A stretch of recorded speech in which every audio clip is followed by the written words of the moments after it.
Good afternoon, everyone. My name's Deirdre Nielson and I work as an outpatient dietitian here at Counties Manukau Health.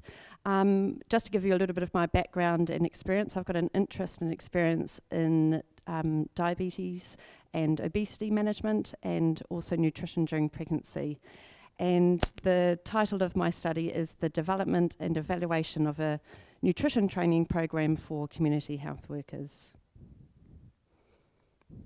So just to give you some background really around excessive weight gain during pregnancy, as you may be aware, there are risks for the mum if there is excessive gestational weight gain, and also for the infant, to name a few: gestational diabetes, preeclampsia, and with the infant, increased adiposity levels, which can lead on to an increased weight and abnormal metabolic profile for that infant, and also into early adult life.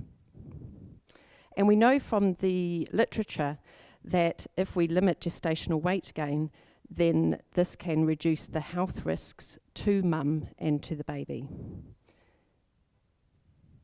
Here at Counties Manukau Health, maternal obesity rates are high, with 38% of all women classed as obese.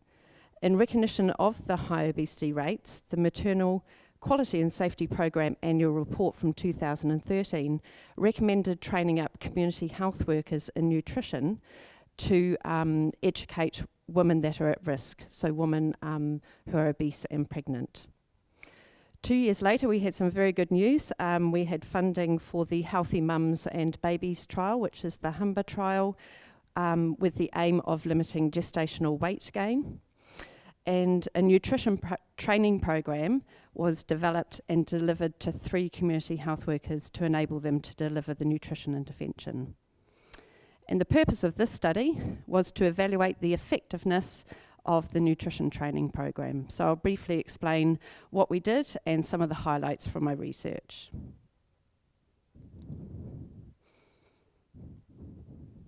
So 3 community health workers received formal and informal training. The formal training program included 3 training courses.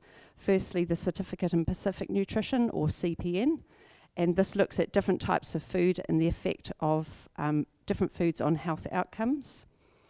Healthy Conversation Skills, which gives healthcare professionals skills in how to encourage other people that are wanting to make lifestyle changes, so it's more like a communication type of training. And also the HUMBA trial nutrition training, and this was developed by myself and delivered by myself, which had a focus on pregnancy nutrition, individualised nutrition counselling skills, and motivational interviewing.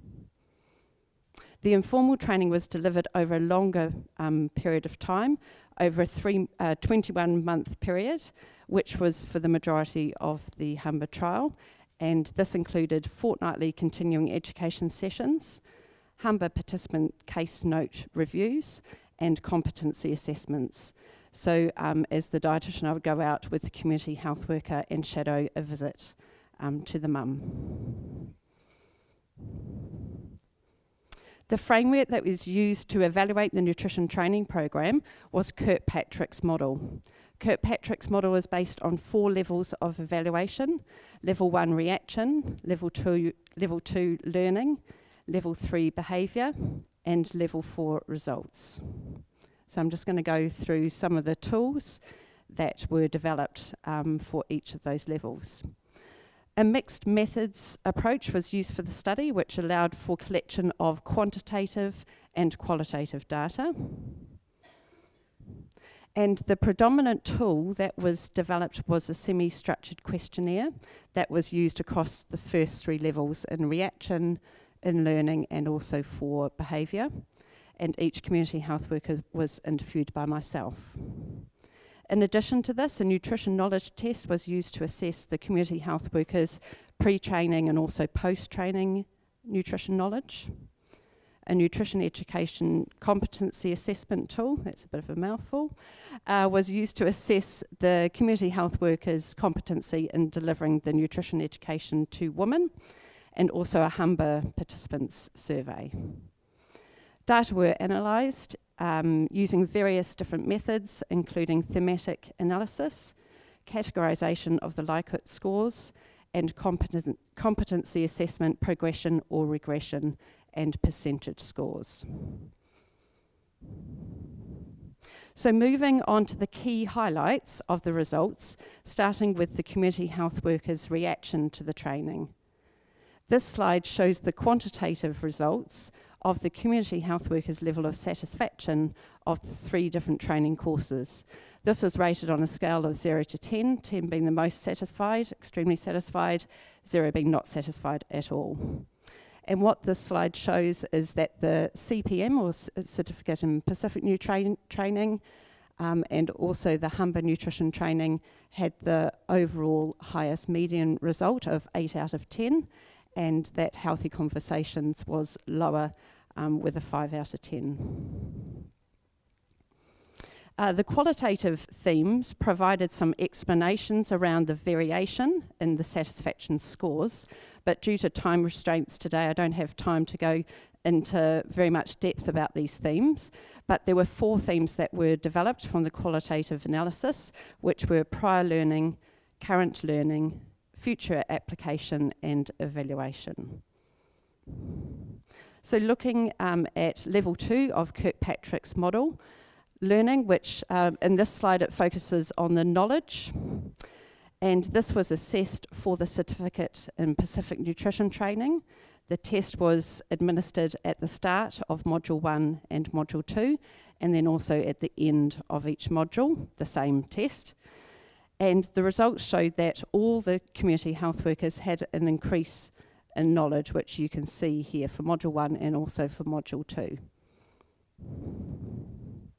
The same nutrition knowledge test was administered to the community health workers at 21 months after the CPN training to assess knowledge retention.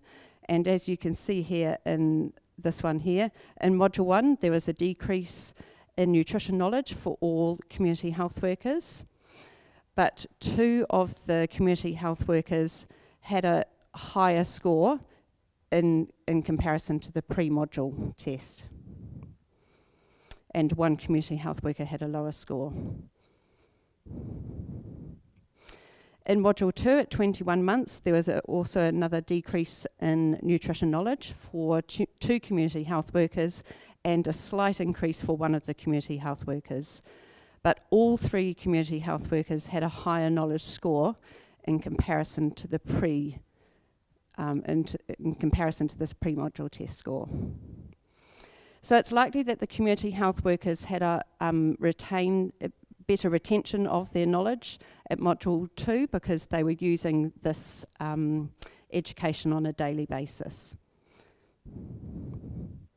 Looking at level 3 behaviour, the 3rd level, and this level assesses whether the community health workers are able to put the knowledge into practice, and it shows that there were more improvements towards achieved with 58% and less regressions towards not achieved.